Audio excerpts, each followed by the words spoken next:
Sweden में कुरान पाक की बेहुरमती के खिलाफ दुनिया भर में एहतजाज। ईसाइयों के रूहानी पेशवा पोप फ्रांसिस ने भी वाक़े की मजम्मत कर दी। दुनिया के कई मुल्कों में स्वीडिश सफ़ीरों को तलब करके एहतजाज रिकॉर्ड किया गया। कई ममालिक ने अपने सफ़ीर वापस बुलवा लिए।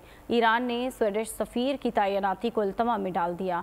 स्वीडन के वज़ीर आज़म ने सूरत हाल को भांप कर अहम बयान दे दिया। वज़ीर आज़म स्वीडन ने कहा कि ये वक्त है कि स्वीडन को अपने तशख़्ख़ुस पर गौर करना चाहिए।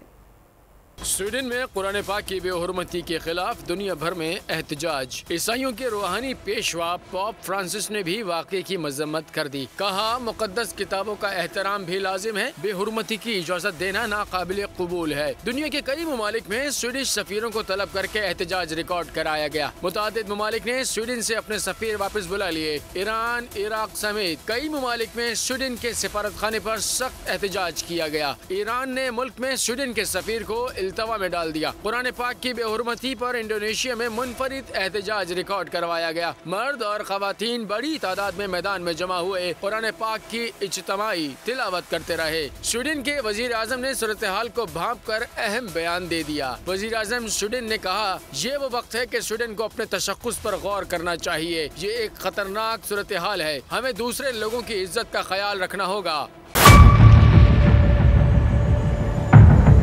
बड़ी ईद की खुशियों में बोल ने दिया अपने अवाम का साथ। अवामी शिकायत पर बोल ने उठाई आवाज। उधर पेशावर में आलाइशों को ठिकाने लगाने के लिए WSSP का खुसूसी ऑपरेशन शुरू हो गया है, जिसमें 3259 एहलकारों समेत 683 गाड़ियां हिस्सा ले रही हैं। बोल की खबर पर इदारों ने भी कसली कमर, लिया एक्शन। लाहौर में मुख्तलिफ मकामात पर आलाइशें जो है वो हमें सड़कों पर दिखाई दे रही थी, लेकिन उसके बाद जो LWMC है उनका अमला जो है वो उसके बाद फील्ड में निकला और उसके बाद आलाइशों को हटाने का सिलसिला जो है वो शुरू कर दिया गया।